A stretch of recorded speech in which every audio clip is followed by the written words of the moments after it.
నా నోరు నిండి ఉన్నది నీ కీర్తితోను.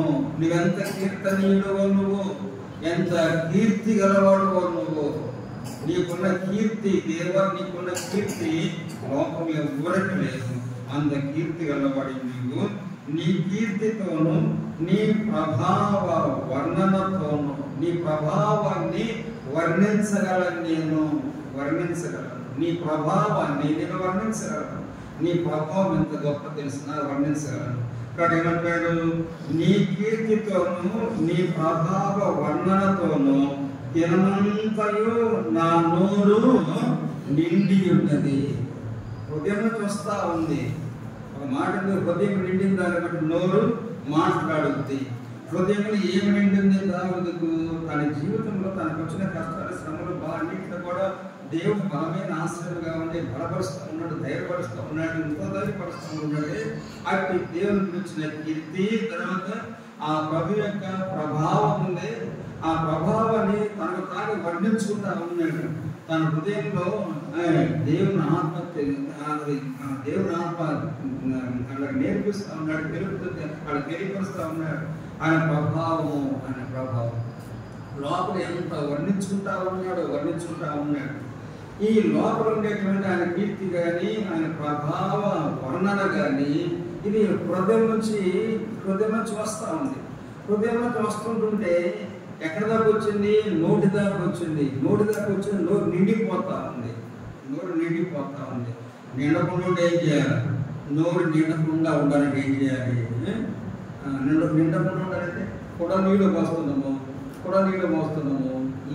అది నిండకుండా ఉండాలంటే చాలా పోయాలి. నిండకుండా ఉండాలంటే ఏం చేయాలంటే వచ్చిన పోస్తే కదా, పార పోస్తే కదా, వచ్చిన పార పోస్తా ఉంటే నిండదు. అట్లే ఇది ఏంటంటే నిండిపోతుంది అంట. అంటే ఏమవుతుంది? తనలో ఉన్నటువంటి ప్రభుని గురించినటువంటి ఆయన కీర్తి కానీ, ఆయన గురించిన కీర్తిని కానీ, ఆయన ప్రభుకున్న ప్రభావం యొక్క వర్ణన అనేటువంటిది లోపల నుంచి నోటి దాకా వస్తుంది. అది నోటి దాకా వచ్చింది కానీ బయటికి రావటం లే. బయటికి రావటం ఎదురు రావటం తర్వాత చూద్దాం. బయటికి రావటం లే. అట్లా బయటకు రాబోయేసరికి లోపల ఉన్నాయి వస్తాయి, లోపల పుడతానే ఉన్నాయి ప్రభుని గురించి. నోరు దాటి రావటం, బయటకు రావటం లే. సరే అక్కడ పెడదాం, ఎందుకు రావటం చూద్దాం. ఆ తర్వాత వచ్చిన చూడండి, నీ కీర్తితోనూ నీ ప్రభావ వర్ణనతోనూ నా నోరు నిండి ఉన్నది. ఇప్పుడు చదవండి 9వ వచనము. వృద్ధాప్యమందు నన్ను విడనాడకము, నా బలము క్షీణించినప్పుడు నన్ను విడవకము. వృద్ధాప్యమందు చూస్తున్నాము. వృద్ధాప్యమందు నన్ను విడనాడకము. తర్వాత నా బలము క్షీణించినప్పుడు, తప్పకుండా క్షీణిస్తుంది. నాకు తప్పకుండా వృద్ధాప్యం వస్తుంది. చూడండి ఎంత నిరీక్షణ చూడండి. మనం చెప్పగలమా? ఏది మన వయసు చెప్పగలమా? ఎంతకాలం బ్రతుకుతాం చెప్పగలమా? ఎప్పుడో రేపేమో మనకు తెలియదు. ఈ ఒక వచనం తెలుసు మనకు, రేపేమో మనకు తెలియదు. అలాగే రేపేమో ఇది మన ఆలోచన. అయితే దావీదుకు మాత్రము దేవుడు ఇచ్చినట్టు వాగ్దానాలు ఉన్నాయి. దేవుని యొక్క ఉద్దేశాలు, దావీదులో దేవుని యొక్క ఉద్దేశాలు ఎంత గొప్పలో దావీదు అర్థం చేసుకున్నాడు. పరిశుద్ధాత్మ దేవుడు దావీదుకు అర్థం చేపిస్తా ఉన్నాడు. నీ విషయం కాకుండా దేవుడికి అన్నట్టుగా. అందుకని ఏమంటున్నాడు? ఒకేసారి ఏమంటాడు? వృద్ధాప్యమందు నన్ను విడనాడకము. అంటే ఎవరు చెప్పారయ్యా నీకు వృద్ధాప్యం వస్తుందని? ఎవరు చెప్పారు? నీకేమైనా వృద్ధాప్యం వస్తుందా? నీకు వృద్ధాప్యం వస్తుందో మధ్యలో పోతావా? ఏం తెలుసు? ఎవరికేం తెలుసు అంటే లేదు నన్ను ఉంచుతాడు దేవుడు. వృద్ధాప్యం వరకు నన్ను ఉంచుతాడు దేవుడు. ఎందుకంటే నా విషయంలో అనుకున్న ఆ ఏర్పాటు ఉన్నాయి, ఆ ప్రేమ ఉంది, ఆ ఏర్పాటు ఉన్నాయి, ఆ భద్రత ఉన్నది. కనుక నన్ను ఇంకా వృద్ధాప్యంగా ఉంచేటట్టుగా ఉన్నాడు. వృద్ధాప్యంగా ఉంచుతాడు. అందులో సరి కూడా జ్ఞాపకం చేసుకున్నాం కదా. నా దినములు ఎంత చెప్పాడంటే నా దినములు బెక్కడంత అన్నాడు కదా. ఒక నా దినములు బెక్కడంతగా ఉందన్నాడు. బెక్కడంటే బాల్యము, యవ్వనము, మధ్య వయసు, వృద్ధాప్యము 4. ఈ 4 కూడా ఇదిగో బరువు భరించే దేవుడు ఉన్నాడు. దేవుడి మీద 4 స్టేజెస్ ఉన్నాయి. మనిషికి ఉన్నాయి. కాబట్టి దావుడు అంటాడు, వృద్ధాప్యమందు నా బలము, వృద్ధాప్యమందు నన్ను విడనాడకము. తర్వాత ఎందుకంట, నా బలము క్షీణించినప్పుడు, వృద్ధాప్యంలో నా బలము క్షీణిస్తుంది, బలం క్షీణిస్తుంది, అంత బలం ఉండదు నాకు. కాబట్టి నేను వృద్ధాప్యంలో నా బలం క్షీణించినప్పుడు నన్ను విడువకము. నాకు అనిపించింది, అది యవ్వన కాలం ఉన్నాడు కాబట్టి, యవ్వనంలో ఉన్నాడు కాబట్టి భార్య పిల్లలు వాళ్ళు వీళ్ళు సాయం చేస్తూ ఉండొచ్చు, భార్య ఉన్నది ఉని పెడతా ఉండొచ్చు, కుమారులు ఉన్నట్టు చూస్తూ ఉండొచ్చు. అయితే వృద్ధాప్యం వచ్చరికి ఇదేంది బాధ, ఎందుకు వృద్ధాప్యము నన్ను విడనాడకము అంటే దేవుడికి విడనాడకుండా ఉండాలి. భార్య ఉండే, బిడ్డలు ఉండే, అందరు ఇంతమంది రాజులు, నువ్వు రాజు అయినప్పుడు నీ పక్షం ఎంతమంది లేరు, సరే శత్రువులు ఉంటే బయట వచ్చాను, కానీ ఇంట్లో ఉన్నప్పుడు వండి పెట్టే భార్య ఉంది, చూసుకునే భార్య ఉన్నది. నీకు వృద్ధాప్యం వచ్చినా కూడా, నువ్వు వృద్ధాప్యంలో పోయినప్పుడు కూడా భార్య అనేటువంటి ఆమె చిన్న వయసు ఉంటుంది. ఎప్పటికైనా కదా, భర్తకేమో పెద్ద వయసు, భార్యకేమో చిన్న వయసు. చిన్న వయసు పిల్లలు చేస్తారు, ఆడపిల్లలు చేస్తారు. ఎందుకంటే తొందరగా పురుషుడేమో త్వరగా వృద్ధాప్యం అయిపోతాడు. ఆ తర్వాత నిదానంగా పోవాలా, భార్య వృద్ధాప్యంలోకి పోవాలా, మొత్తం చూసుకుంటూ పోవాలి, పోషించుకుంటూ పోవాలి, పరామర్శించుకుంటూ పోవాలి. మరి అక్కడ ఉన్నప్పుడు నువ్వు వృద్ధాప్యంలోకి పోయినప్పుడు నీ భార్య విన్నాడుద్దా, నీ భార్య విడిచిపెడుద్దా? ఏమో మరి, ఏమో నేను అనుమానం ఉందేమో, నా భార్య నేను విడిచిపెట్టుద్దే వృద్ధాప్యం వచ్చేసరికి. చాలా మంది ఉన్నారండి, అక్కడ ఉన్నారు. అప్పుడు దాకా బాగా ఉంటారు, బట్టలు ఉంటారు, బాగా ఉంటారు. కొంచెం వృద్ధాప్యం వచ్చి 40 వయసుకి వచ్చేసరికి అందుకే ఎంత చూసుకుంటుందో భార్య, ఇక కొంచెం ఆరోగ్యం ఉన్నప్పుడు సరిపోయింది. నీకు వృద్ధాప్యం వస్తుంది, అమ్మ తీసుకెళ్తామా. కాబట్టి కొంచెము వృద్ధాప్యంలోకి వచ్చేసరికి ఎంత విసుకుంటారో భార్యలు. అప్పుడు ముసలనే కాదంటాం, ఎంత విసుకుంటారు, సరే విసుకోవడం చూడద్దు, కొంచెం చూడద్దు. అయితే ఇదేనా భార్య ఉంటే, వృద్ధాప్యమందు నన్ను విడనాడకము, నా బలము క్షీణించినప్పుడు నన్ను విడవకము అంటే వృద్ధాప్యం వచ్చేసింది. నా భార్య విడిచిపెట్టేటట్టుగా ఉంది, నా బిడ్డలు కూడా విడిచిపెట్టేటట్టుగా ఉన్నారు. చాలా మంది కుటుంబాలు అట్లాగా ఉంటున్నారు. వృద్ధాప్యం సరిగ్గా బిడ్డలు సరిగ్గా చూడరు, కుమారులు సరిగ్గా చూడరు, వచ్చిన వాళ్ళు చూడరు, భార్య సరిగ్గా పట్టించుకోకపోవచ్చు. ఏమొస్తుందో విడిచిపెడతారేమో, సరిగ్గా పట్టించుకోరు వీళ్ళు. అందుకని ఏంటంటే ఇక్కడ వృద్ధాప్యమందు నన్ను విడనాడకము, నా బలము క్షీణించినప్పుడు నన్ను విడవకము. నా బలం క్షీణించిపోతే నేను నడవలేను, నేను లేయలేను, నేను కూర్చోలేను. కాబట్టి వృద్ధాప్యంలో నా బలం క్షీణించినప్పుడు నన్ను విడనాడకము. ఎంతమంది విడిచిపెట్టినా, ఎంతమంది విడనాడినా కూడా నువ్వు మాత్రం విడనాడబాకము అని మనము కానీ అట్లా కానీ తలస్తే ఏమని ఇలాగ దావీదు ఆలోచన చేస్తున్నాడు, తన బలం గురించి, తన పోషణ గురించి, తన క్షేమం గురించి. భార్య బిడ్డల మీద వాళ్ళు సరిగ్గా చూడని అనుకుంటున్నారని అనుకుంటే తప్పు అన్నమాట.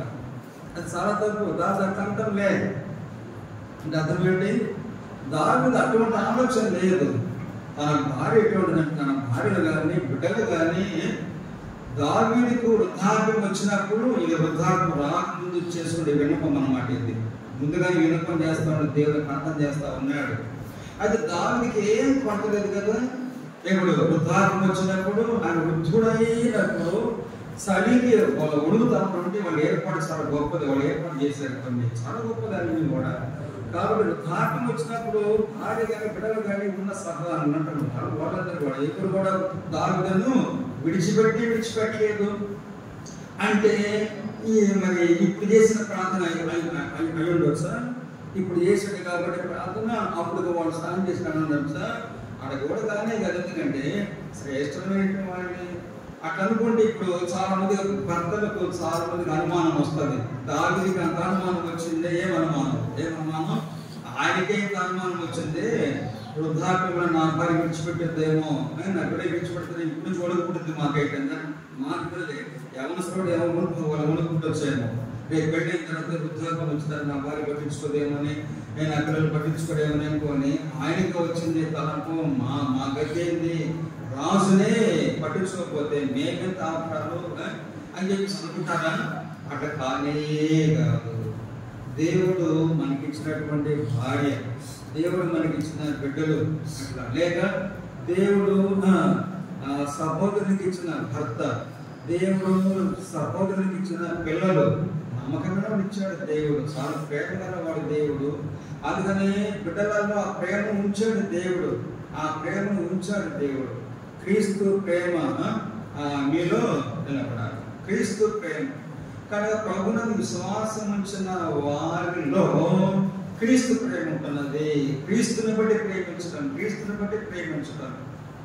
భార్య భర్తను కానీ, భర్త భార్యను కానీ, పిల్లలు తల్లిదండ్రులు కానీ, తల్లిదండ్రులు పిల్లలు కానీ, క్రీస్తు ప్రేమ అది మారని ప్రేమ, అది మాట తప్పని ప్రేమ, అది ఆ ప్రేమ వాళ్ళ ఉంటుంది. కాబట్టి ఈ విషయంలో తిరుగుపడిన అవసరమే లేదు. ఏ విషయంలో నన్ను విడనాడగమయ్యా, నువ్వు నన్ను విడిచిపెట్టబాకయ్యా అని చెప్పేసి దేవుని ప్రార్థన చేసే అవసరం లే. ఆ విషయంలో మాత్రం అటువంటి నమ్మకం కలిగి ఉందాం మనం. ఎందుకంటే మనకిచ్చిన మరి భార్య అటువంటిది, మనకిచ్చిన పిల్లలు అటువంటి వాడు, అట్లా కుటుంబం అటువంటిది.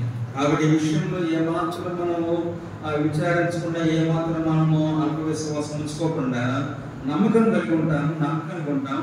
క్రీస్తు ప్రేమ ఒకరికొకరు పంచుకుంటా ఉంటాము. అదే ప్రేమలో ముందుకు సాగిపోతూ ఉంటాము. వృద్ధాప్యం వచ్చినా సరే, లేయరెన్స్లు వచ్చినా సరే, తగిన ఏర్పాటు వాళ్ళు చేస్తారు, తప్పకుండా చేస్తారు. అయితే మరి ఎందుకు ఈయన ఈ మాట అంటాడు? వృద్ధాప్యమందు నన్ను విడనాడకము, ఆ బలము క్షీణించినప్పుడు నన్ను విడవకము అంటే అది దేని గురించి? దాని గురించి ఈ బలాల గురించి అయినా ఇదిగో కాకుండా ఒక మాట అన్నాడు, పైన అన్నాడు, నేను అనేకులకు ఒక వింతగా ఉన్నాను అన్నాడు. నేను అనేకులకు ఒక వింతగా ఉన్నాను అన్నాడు. అంటే చాలా ఉన్నాయి అనుకోండి, చాలా ఉన్నాయి. కానీ అయితే వింత ఏమిటంటే ఇంత వృద్ధాప్యం వచ్చినా కూడా, ఎంత వృద్ధుడైనా కూడా, ఇంత వృద్ధాప్యం వచ్చినా కూడా ఆ బలం అట్లాగే ఉంది, ఆ పట్టుదల అట్లాగే ఉన్నది అని. కొంతమంది ఒట్టు అట్లా అంటే వృద్ధాప్యం వచ్చినా కూడా వాళ్ళ బలం అట్లా ఉంటుంది, చాలా వరకు బలం ఉంటుంది. మా ఇంట్లో పైకి పోవాలి, వీటిలోకి పైకి పోవాలి. వీటిలోకి పైకి పోతే ఆ ఇంట్లో చిన్న స్థుతి కూడా స్థుతి కూడా కాదు, చిన్న స్థుతించడం మా ప్రభుత్వం స్థుతించడమే, చిన్న స్థుతించడమే. అప్పుడు మేమందరం ఎక్కినాం కానీ, ఇంటి ఎక్కినాం కానీ, మేమందరం ఎక్కినాం కానీ, నేను కూడా ఎక్కినా కానీ అన్నని పిలుస్తున్నారు, పైకి పిలుస్తున్నారు, దేవతను పైకి పిలుస్తున్నారు. అనుకున్నాను ఆ మెట్లు మరి ఇట్లా ఉన్నాయి, పైకి పోతాను మెట్లు ఇట్లా ఉన్నాయి. ప్రపాదాన్ని మొన్న దేవతను ఎక్కుతున్నారు పైకి అనుకున్నాను. అనుకుంటే ఇక్కడ ఆయన నేను లోపల కూర్చున్నాను, రాని వచ్చాడు, పైకి రానే వచ్చాడు. ఆశ్చర్యం. మరి అయితే ఆ మెట్లకి పైకి రావాలి, కింద మెట్లు అక్కడ, పై మెట్లు ఎక్కడ రావాలి? నేను ఒక అనేకుడికి నేను ఒక వింతగా ఉన్నాను అంటాడు. కనుక దేవుడిచ్చే పునరుద్ధాన శక్తిని, దేవుడిచ్చే ప్రేమ, దేవుడిచ్చే బలం, దేవుడు చేయడం ఆశీర్వాదం దేవుడిచ్చింది. అది ఇంతకు చివరి ముగిస్తాను. ఇంతకు ఆయన దేని గురించి అడుగుతుంది ఇక్కడ 9వ వచనంలో, వృద్ధాప్యమందు నన్ను విడనాడకము, నా బలము క్షీణించినప్పుడు నన్ను విడవకము. ఎందుకు అంటే నేను బలహీనమైపోతాను, నాకు తిండి పెట్టేది ఎవరు, నాకు బలహీనమైపోతాను నడిపించేది అని కాదు. వృద్ధాప్యంలో వృద్ధాప్యం వచ్చినప్పుడు నన్ను విడిచిపెట్టబాకు, నా బలం క్షీణించినప్పుడు విడవబాకు. ఎందుకు అంటే ఇప్పుడు చెప్పండి, తన నోరంతా దేవుని నిండింది. చెప్పండి ఇప్పటి వరకు తన నోరంతా దేవుని నిండింది. దేవుని యొక్క కీర్తన గురించి, తర్వాత ఆయన ప్రభావ వర్ణన గురించి ఉంది కదా. మరి ఇప్పుడు ఏం చేయాలి? ఆయన నోట్లో ఉన్నటువంటి దేవుడి గురించిన సంగతులన్నీ కూడా ఏం చేయాలి అందుకని చూడండి. ఇది 9వ వచనం ఈ మాట ఉన్నప్పుడు, వృద్ధాప్యమందు 9వ వచనం ఉన్నప్పుడు ఇంకొక 9 వచనాలు కలుపుకుంటే 18వ వచనం చదవండి. 18వ వచనం, దేవా వచ్చు తరమునకు నీ బాహుబలమును గూర్చి పుట్టబో వారికి అందరికీ నీ శౌర్యమును గూర్చి నేను తెలియజేపునట్లు తలనేసి వృద్ధుడనై ఉండు వరకు నన్ను ఎవరొక ఎందుకు ఆ ప్రార్థన. ఏ ప్రార్థన? వృద్ధాప్యమందు నన్ను విడనాడకము, నా బలము క్షీణించినప్పుడు నన్ను విడవకమన్నాడు. ఎందుకంటే ఎందుకు? రాబోయే తరం ఉందే, ఏమిట ముందు తరము. ఆ ఆమె చూస్తున్నాను 19వ వచనంలో, దేవా 18వ, దేవా వచ్చు తరమునకు నీ బాహుబలమును గురించి. వచ్చే తరానికి నీ బాహుబలం గురించి చెప్పాలని అందుకు నన్ను సహాయం చేయి. ఈ విషయంలో ఎవడన్నాడు బాబు, నా శరీరాన్ని చూసే భార్యలు ఉన్నారు, నా శరీరాన్ని చూసే పిల్లలు ఉన్నారు, చలి పట్టుబడి ఏదైనా సరే ఆహారం అందించే వాళ్ళు ఉన్నారు, కానీ శరీరానికి సంబంధించిన సహాయం ఉంది. కానీ అది ఆత్మకు సంబంధించిన ఆత్మ కార్యము దేవుని కార్యం చేసేదానికి నాకు సహాయం కావాలా. ఎవరిస్తారా సహాయము? దేవుడే ఇవ్వాల్సింది. నా నోరంతా నింపుకున్నా. ఎందుకు నింపుకున్నాను? ఎవరి కొరకు నింపుకున్నాను? ప్రాముఖ్యంగా వచ్చే రాబోయే తరం కొరకు. ఏమంటే అక్కడ ఉంది 18 దేవా, వచ్చు తరము వరకు నీ బాహుబలమును గురించి నా నోరంతా నిండిందే, దాన్ని స్టోర్ చేసి పెట్టుకున్నా. ఎందుకంటే రాబోయే తరం ఉందే, ఆ వచ్చే తరానికి నేను చెప్పాలా, నీ ప్రభావ వర్ణన వాళ్ళు చెప్పాలా, నీ కీర్తిని వచ్చిన వాళ్ళు చెప్పాలా. ఇక్కడ చూస్తాను, నీ దేవా దేవా వచ్చు తరములకు నీ బాహుబలముల గురించి, పుట్టబో వారికి అందరికీ నీ శౌర్యముల గురించి, పుట్టబో వారికి అందరూ బడిగా పుట్టనే పుట్టలే. వృద్ధాప్యం వస్తుంది వచ్చుద్ది. వృద్ధాప్యం వచ్చినప్పుడు నీ కీర్తిని గురించినటువంటి నీ ప్రభావం వల్ల నాకు తెలిసిపోయింది. అది వ్యర్థం కాకూడదు. అది పాస్ చేయాలన్నమాట. ఇంకొకరు పాస్ చేస్తా ఉన్నారు, వాళ్ళు తెలుపుతా ఉన్నారు. నేను అందుకోసం నాకు బలం ఏమంటాడు, నన్ను విడనాడకమంటాడు. ఆ మాట ఆయన ఏమంటాడు, దేవా వచ్చు తరమునకు నీ బాహుబలముల గురించి. అదే ఆశ. వచ్చే తరం అంటే ఏంటి? ఇప్పుడు అందుకంత వయసు అంతా వయసు ఉందా దేవాలయం మనకు. మరి గడిచిన సంవత్సరాలన్నీ కూడా దేవుడు కాపాడాడు. ఇన్ని సంవత్సరాలు దేవుడు కాపాడకుండా భద్రపరుస్తూ వచ్చాడు.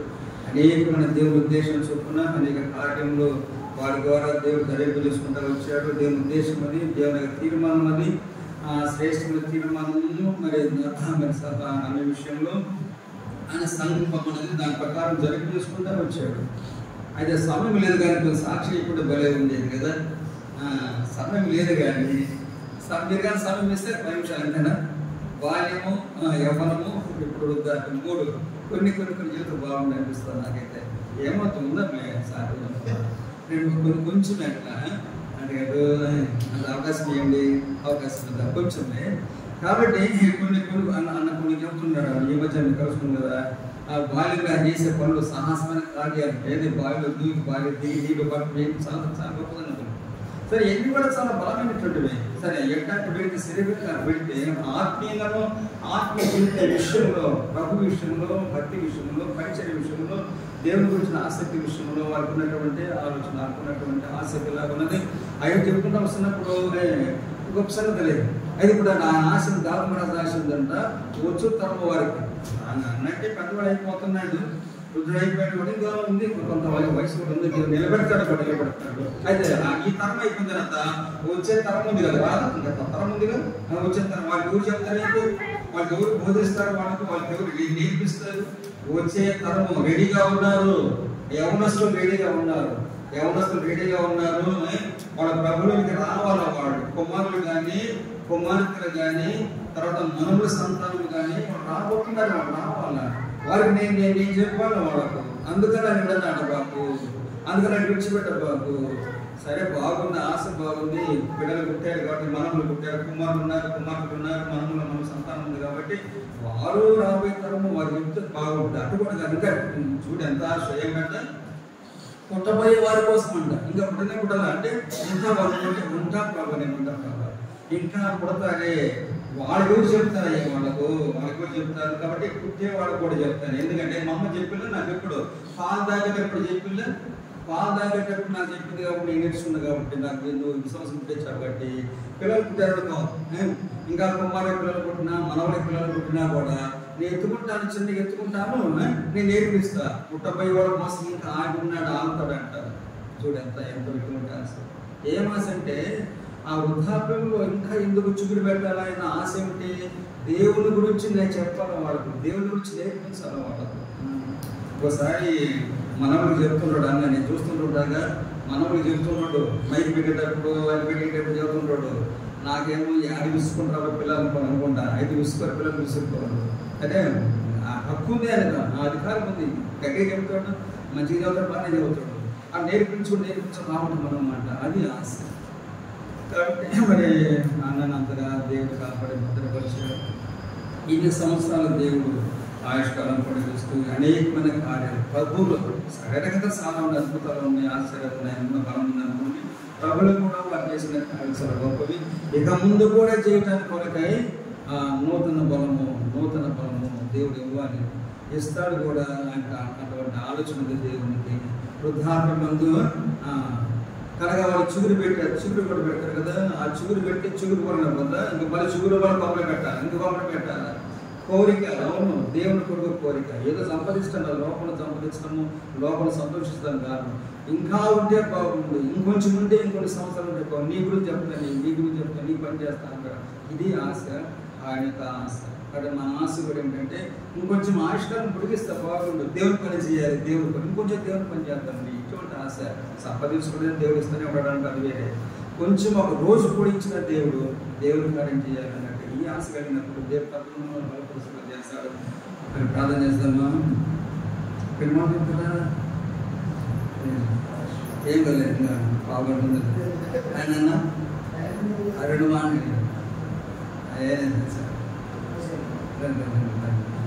ఎక్కువ కనీసం ఇప్పుడు ఎన్ని సంవత్సరాలు దేవుడు కాకుండా అది కూడా చెప్పండి. అంటే చెప్పాలి కొన్ని కొంత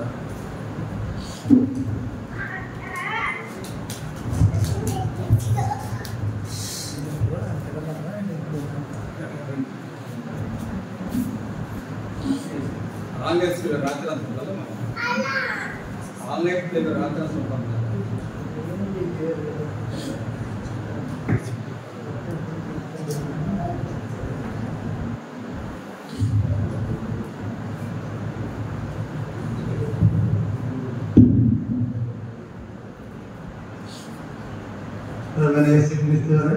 నా కూడా మీ అందరికీ వందనాలు చెల్లిస్తున్నాను.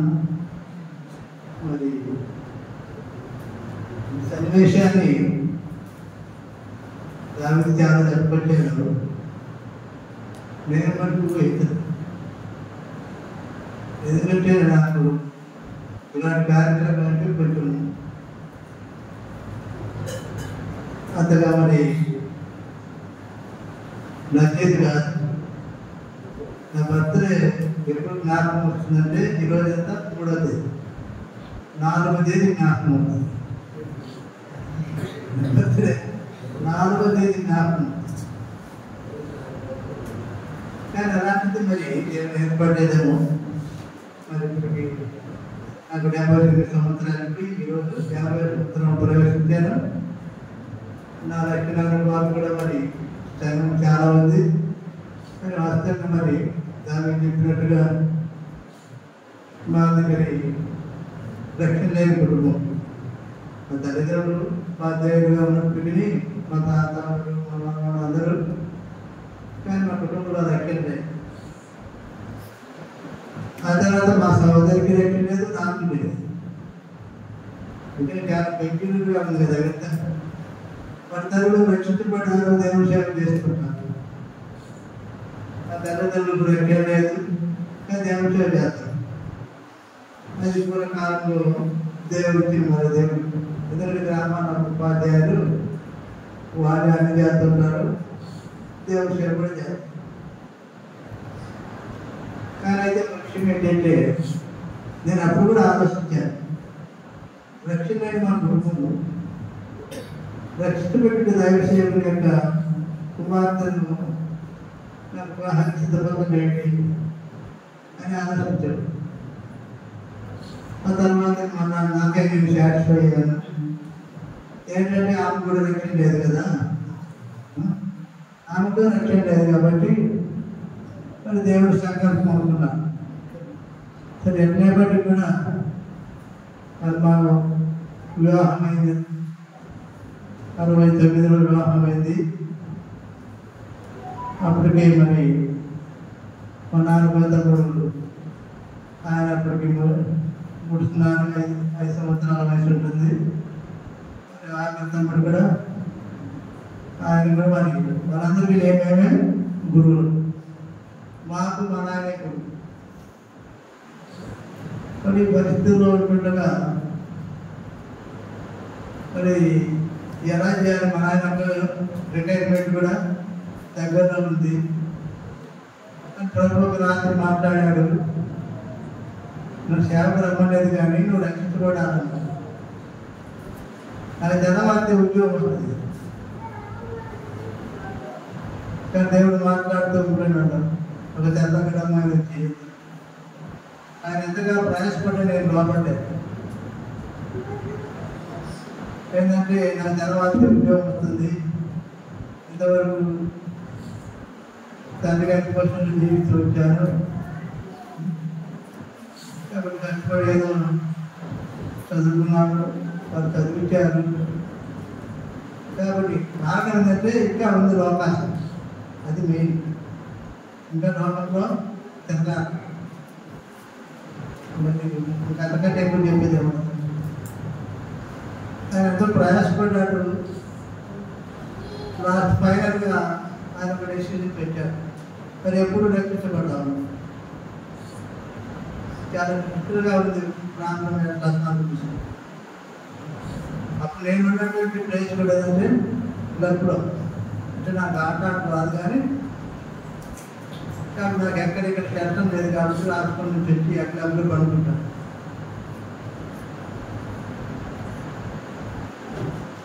కానీ అన్నప్పుడు ఏం చెప్పాలన్న, ఎందుకంటే లోపల నాదా ఉంది కాబట్టి నేను ఇంకా ఆలోచించి 2 సంవత్సరాలు గడుపుకుంటుంది. ఇంకా అంతకంటే మార్చుకోలేమన్నా నేను ఖచ్చితంగా చెప్పాను. వెనుకొని చూస్తే లబ్ధి ఉండేది, సూర్యుడు ఉదయించాడు, కిరణాలు అనేది పడుతున్నాయి. అప్పటి నుంచి ఆలోచన వచ్చింది ఏమిటి పని నుంచి మరి ప్రజలు పెట్టాము. ఆ మిత్రుడు కాదన్నాడు, మనం రాత్రి 2 దేవదానాల గురించి చర్చించాం కదా, ఇందులో ఒకరు లేరు, ఒకరి పేరు లేదని. ఒక పేరు లేదు అని నేను ఆలోచించాను. ఇంకా కానీ ఎవరంటే ఆంధ్ర మోసపడతాడే దేవసన తమ్ముడు ఆయన నాకు ఎవరు లేరు. కృష్ణుడు గారే ఇస్తానని వాగ్దానం చేశాడు, నాకు వెనక ఎవరు లేరు. దాంట్లో మా గ్రామంలో పోతే పొలిటికల్గా ఆ పొజిషన్లో ఉన్నాము.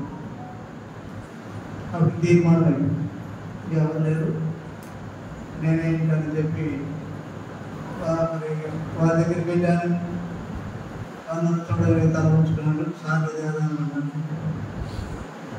అది 28వ తేదీ జూలై, ఆగస్టు 6వ తేదీ నీకు తిరిగి మరి ఉద్యోగం ఇస్తాను అని చెప్పాను. ఇంకా ఆ యొక్క సమయంలో దేవుడు మాట్లాడాడు, ప్రభుత్వాన్ని ఉద్యోగం తెలియజేయకపోయినా నేను రక్షించబడి పడతామని చెప్పి తీర్మానం తీసుకుని అప్పుడు దర్శి వెళ్ళాను. ఆ దిన మధ్య రక్షణ తీర్మానం జరిగిపోయింది. వీటన్నిటికీ మూలం ఏంటంటే మా సహోదరి. అప్పటికి ఎంత అయిపోయింది? 69, 74. చూడండి ఎంత మరి. ఈ మధ్యకాలం అంతా కూడా మన పెద్ద కుటుంబం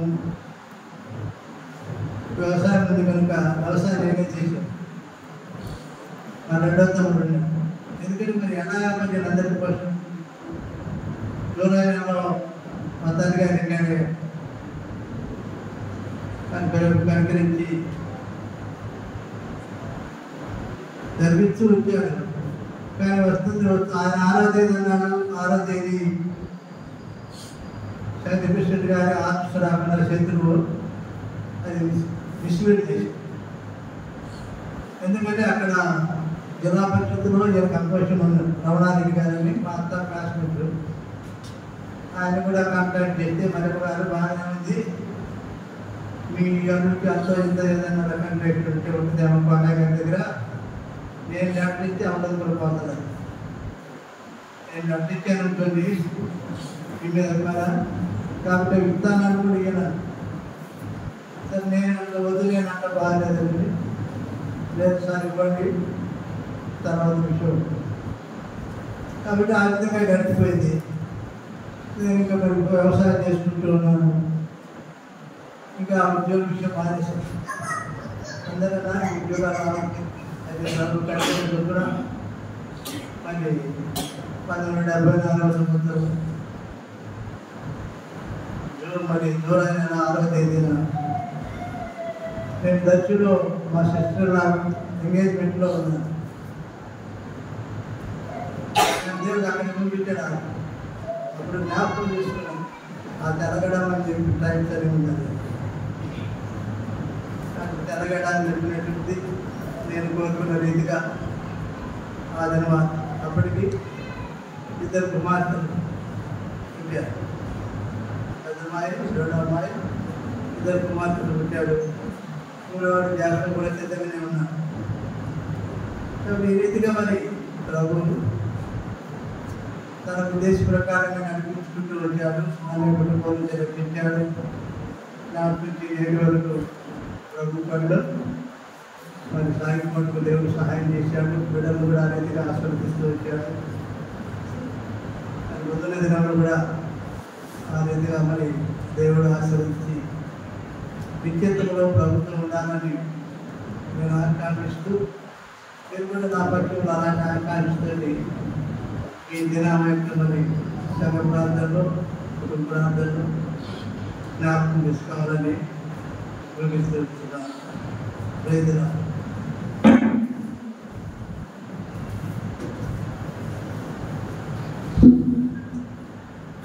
అన్నాడు నా బర్త్డే 4వ తారీఖేమో అనుకుంటున్నాడు. 4 ఈరోజే వాడు అనుకున్నాడు, అంతే 4 అనుకున్నాడంట. కాదు కానీ ఈరోజు నాన్న అనుకున్నాడు కాబట్టి 4వ తారీఖు 3వ తారీఖుది 4వ తారీఖు అనుకున్నాడు కాబట్టి నేను కూడా అనుకుంటానంటే నా బర్త్డే ఈరోజు అనుకుంటాను. ఎందుకంటే నా బర్త్డే రేపు 4వ తారీఖున. కాబట్టి నేనేమనుకుంటే రేపు కాదు 3వ తారీఖు అనుకుంటాను. దీన్ని గడిపేస్తాను. వచ్చింది ఆలోచన ఇప్పుడు వచ్చిందన్న మంచిది. రేపు సెప్టెంబర్ 4వ తారీఖున మా కుటుంబంలో మా ఇంట్లో 3 కార్యాలు ఉన్నాయి. ఒకటేమో ఆశ్చర్యం ఏంటంటే నేను మా అమ్మ పుట్టింది సెప్టెంబర్ 4వ తారీఖు పుట్టాను.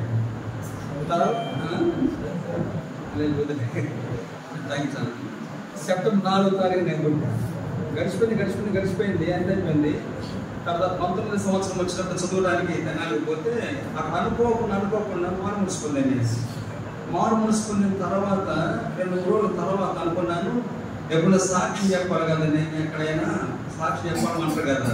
అప్పుడు నేను ఎప్పుడో మారు ముడుచుకుంది అని చెప్పి వెనక రోజులు గుర్తు చేసుకుంటూ వచ్చేసరికి 4వ తారీఖు సెప్టెంబర్ 4వ తారీఖున తిరిగి జన్మించింది కూడా సెప్టెంబర్ 4వ తారీఖు. నాకు ఆశ్చర్యమైంది. మా అమ్మ గడుపులు పుట్టింది సెప్టెంబర్ 4, ప్రభులు తిరిగి జన్మించింది కూడా సెప్టెంబర్ 4. ఆశ్చర్యం, చాలా సంతోషం. తర్వాత మా రెండో పాప వైనిక. ఆ పాప వివాహం వచ్చినప్పుడు ప్రార్థన చేస్తున్నాం. వాళ్ళు అన్నారు మీరే డేట్ చెప్పండి, సేవకులు మీరే డేట్ చెప్పన్నారు. అప్పుడు నేను ప్రార్థన చేస్తాను అంటే ఒక వచనం లేదు, 9వ మాసము 4వ దినమున అని ఒకటి వచ్చింది. ఇంకంటే 9వ మాసము 4వ దినమున వాళ్ళు చెప్పేస్తున్నాం.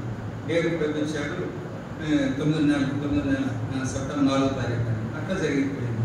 అక్కడ రేపు మాకు 3 ఉంటాయి అన్నమాట. ఏంటంటే నా పుట్టినరోజు ఒకటి, ఆత్మకి తిరిగి జన్మించింది ఒకటి, అమ్మాయి మ్యారేజ్ ఒకటి. అందుకని ఈ గుడికి అయిపోయిందని రాత్రి బస్సాకి పొందాలి. నైట్ కూడా రాబోతున్నారు. ఈ గుడికి అయిపోయింది బస్సాకి పొందాలి. నేను ఎక్కను, నాకు అంత ఇష్టం లేదు బర్త్డే చేసుకోవడం. ఏదైనా కలిసి ఉండదు చేయలేదు కానీ దాని కొరకని నాకు రాను, నాకు ఇష్టం లేదు నాకు పరిచయం అని చెప్పి నేను రాలేదు. బట్ ఈరోజు ఇదే సరే ప్రార్థన చేస్తాను. ప్రార్థన విశ్వసిస్తాను. కాబట్టి మొట్టమొదటి వారి క్లుప్తాన్ని అది కూడా క్లుప్తానని అందరూ మాట సూచిస్తారు, తర్వాత అక్కడ సూచిస్తారు. తర్వాత సంఘం తరపు నాకు స్మరించండి, మీకు చేస్తాను. ప్రభు స్మరించాలి కదా, ప్రభు స్మరించండి, ప్రభు స్మరించండి మాట ఆ తర్వాత అక్కడ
తండ్రి ఇంకా దేవాది వందనాలు స్తోత్రాలు సాయంకాల సమయంలో తండ్రి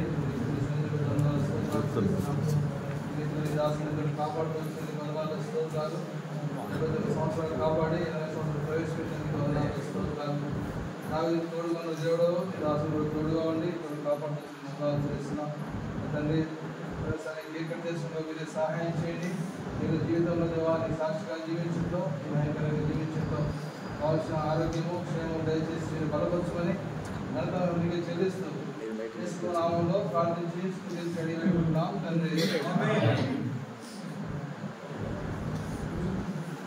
చూడండి ఎందుకు ఉంటాడు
చూడు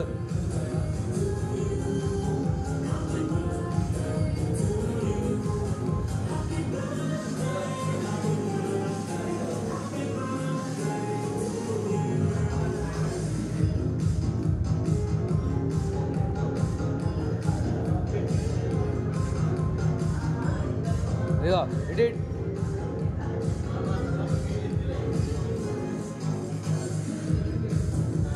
చూడు బాబాయ్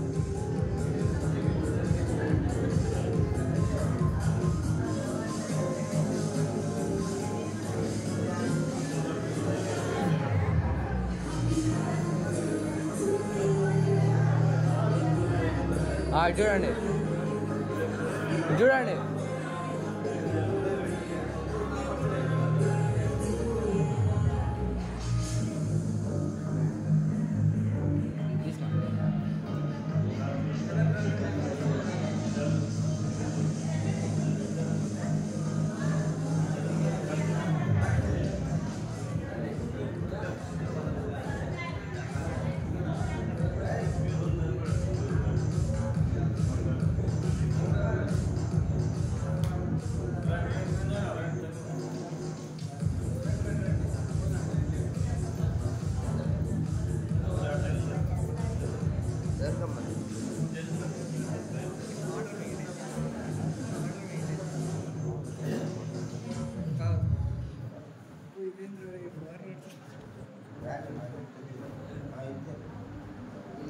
కొంచెం సైడ్ ఉన్నాడు,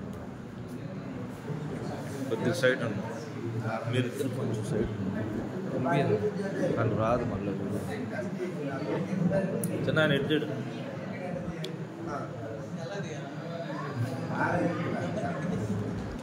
మాల్ నుంచోండి అప్పుడు నుంచోండి నుంచోండి నుంచో మామూలుగా అంటున్నా కొంచెం దగ్గరగా ఇట్లా చేయించి మమ్మీ కొంచెం దగ్గరగా మామూలు నుంచో అంటున్నా కొంచెం దగ్గర ఊరికట్ల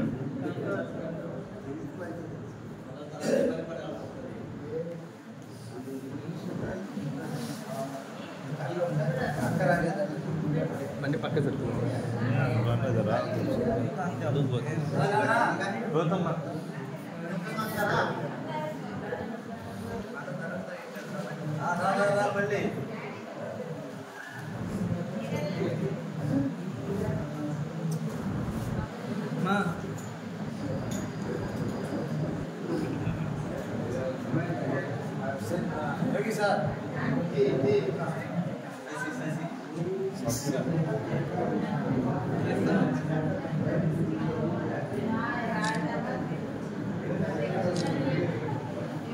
రండి చూడు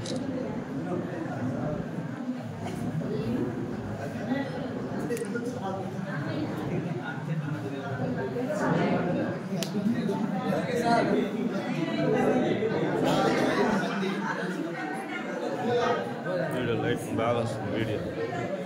ఇంకా కొంచెం దగ్గరగా ఉన్నాను నా ఇటు తిరుగు.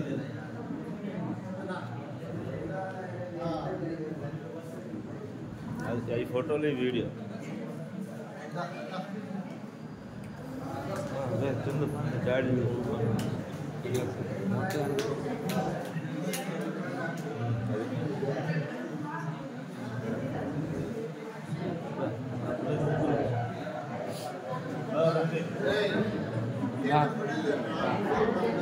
వీడియో వస్తుంది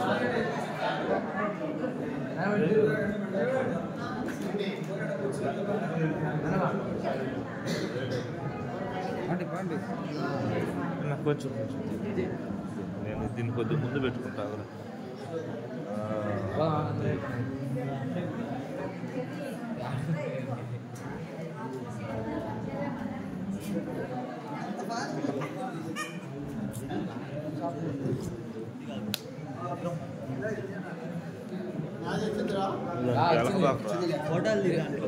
ఫోటోలు వస్తాయి అయ్యే తర్వాత తీసుకో. ఫోటోలు తర్వాత తీసుకోవచ్చు. వీడియో రికార్డింగ్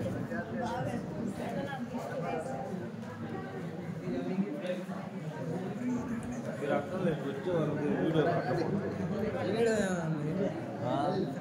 తీసుకెళ్ళాడు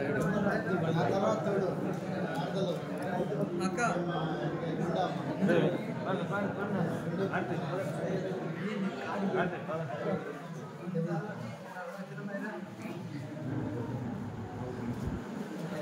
వచ్చే అర్థం లేదు.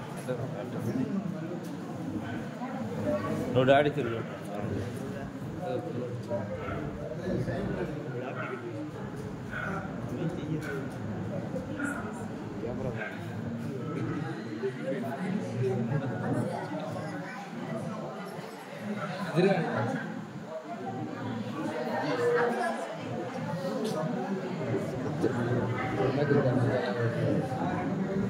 నెనమంటారు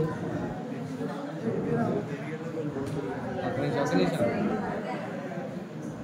ఇటు ఇటు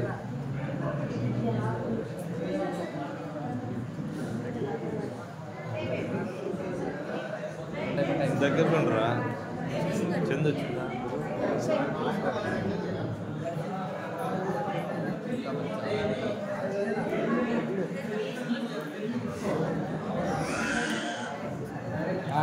తిరుగురా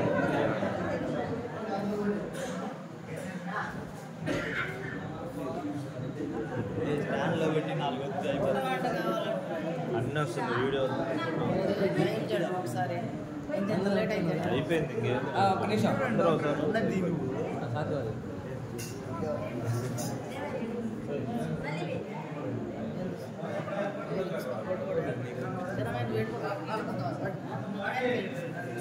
Gracias.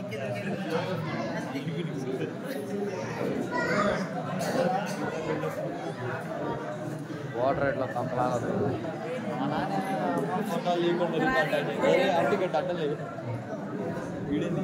అయితే పిల్లలే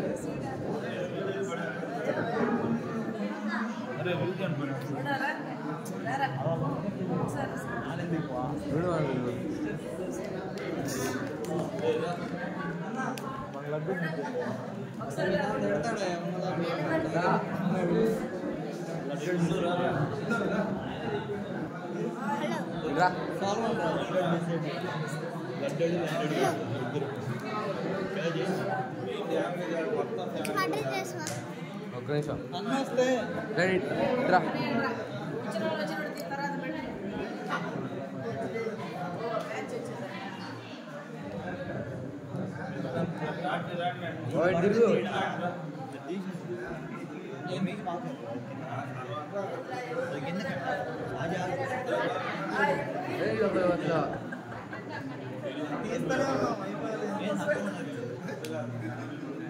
ఎన్నో మీరు అడ్డం ఉన్నారు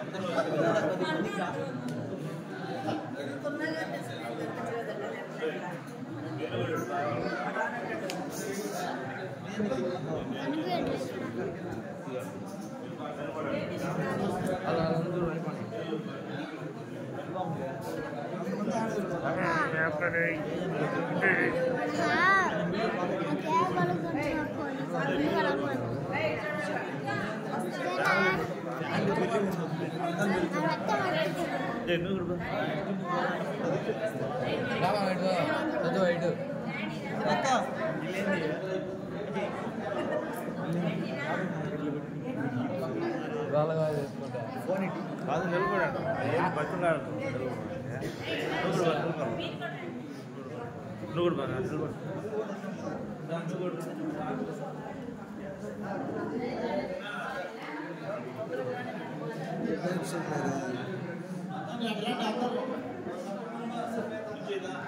వాళ్ళ వరకు నుంచి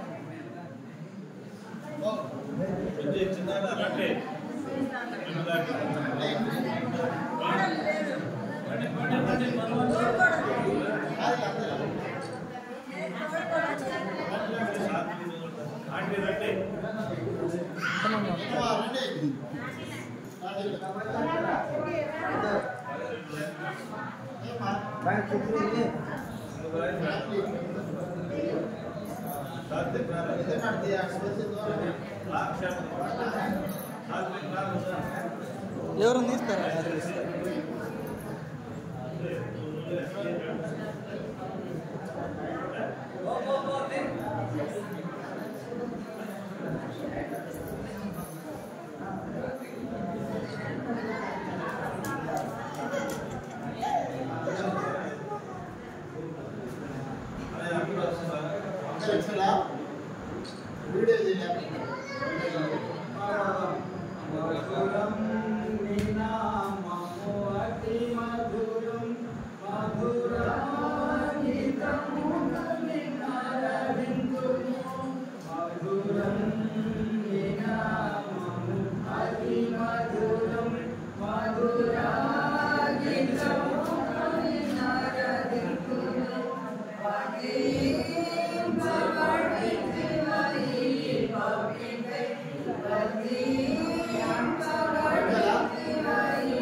ఓకే ఓకే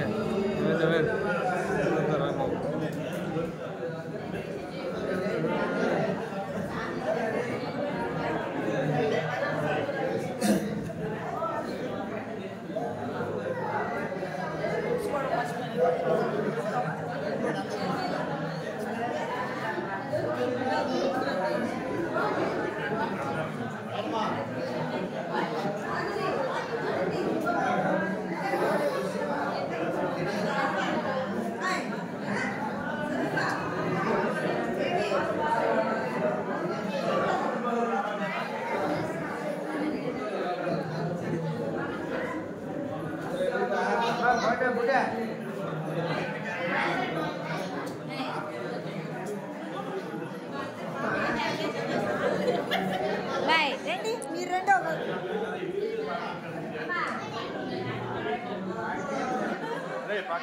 వీడియో రాకుండా అదే అదే అదే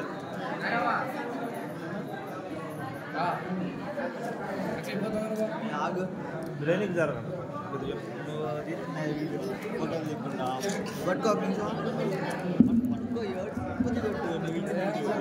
అరే జరగను దీని కాడికి వస్తారు ఏం పని జ్వరం దగ్గర పెట్టుకో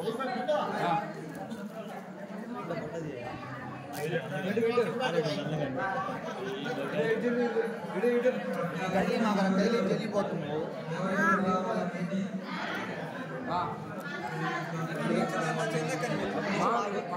వాళ్ళని బాగా నిలబద్ది అదే మన నలుగురు ముందు ఎవరైనా చేయలేదాన్ని దీని చుట్టూ ఎందుకు దూరంగా ఉండలేరా కొద్దిగా మీకెందుకు తీసుకోవచ్చు సైడ్ గురించి తీసుకోవాలి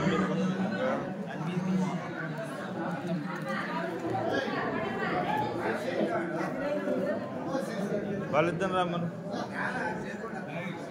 బాగాలేదు సార్ రండి రండి అరే టైం అయిపోయింది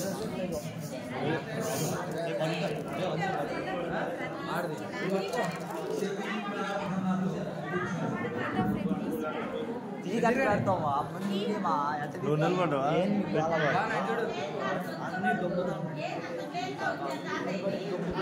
వీడి బట్టి దీని కట్టం పెట్టకపోతే సైడ్ తీయమ్మా మొన్న దీని కాడికి ఏం పెట్టి పాట పడుతుంది పక్కపో దీని కాడికి ఏం పెట్టి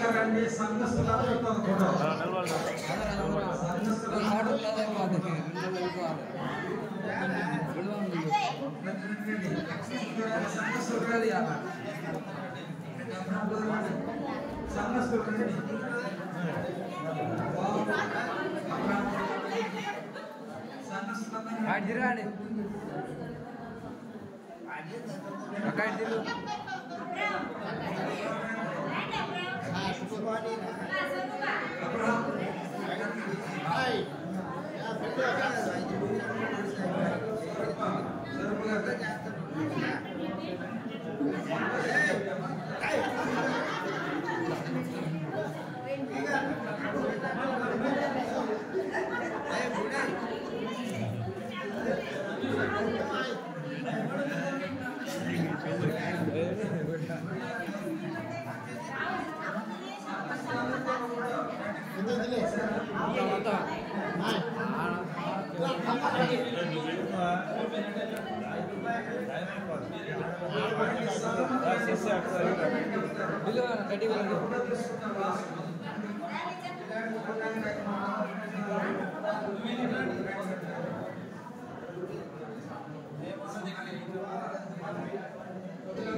నిల్చోండి అది కాదు నిల్చో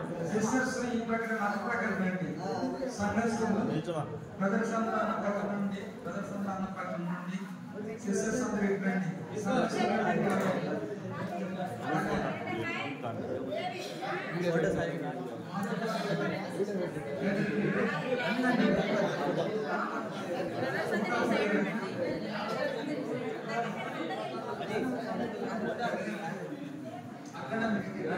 వెనక్కి రారా లాంగ్ షాట్ తీయాలి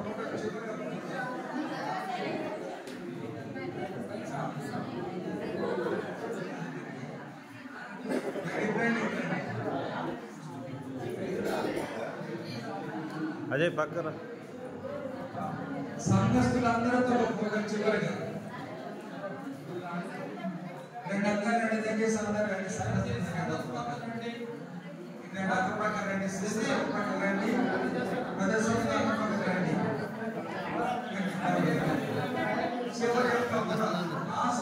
అందరు నిలబడి అరే మీరు పక్కన అంటారు కొద్దిగా దీనికి అట్లనే పెడతారు మధ్యలో ఏం పని మీకు సైడ్ ఏం పని మధ్యలో చెప్పినట్టే చెప్తారు పగిలిపోతుంది ఇంకా ఎక్కువ చేసిన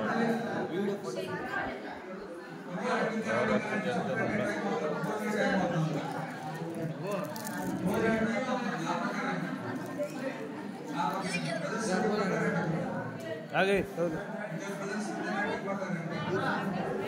అటెండ్ బార్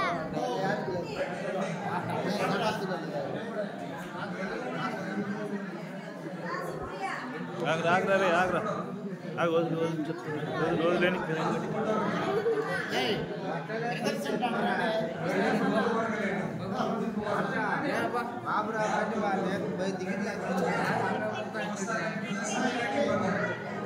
ఆగ్రా రే ఆగ్రా ఇక్కడ స్థలం ఉంది రండి ఇక్కడ టైం అవుతుంది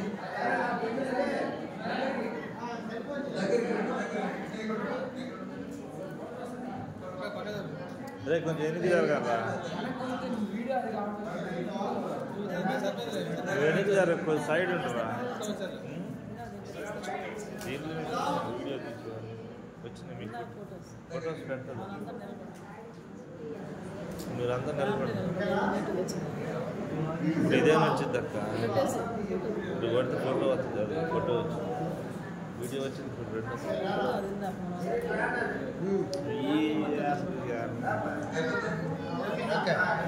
నిలబడండి ఇప్పుడైతే ప్రార్థన చేస్తారు ఆశీర్వాదం చేస్తారు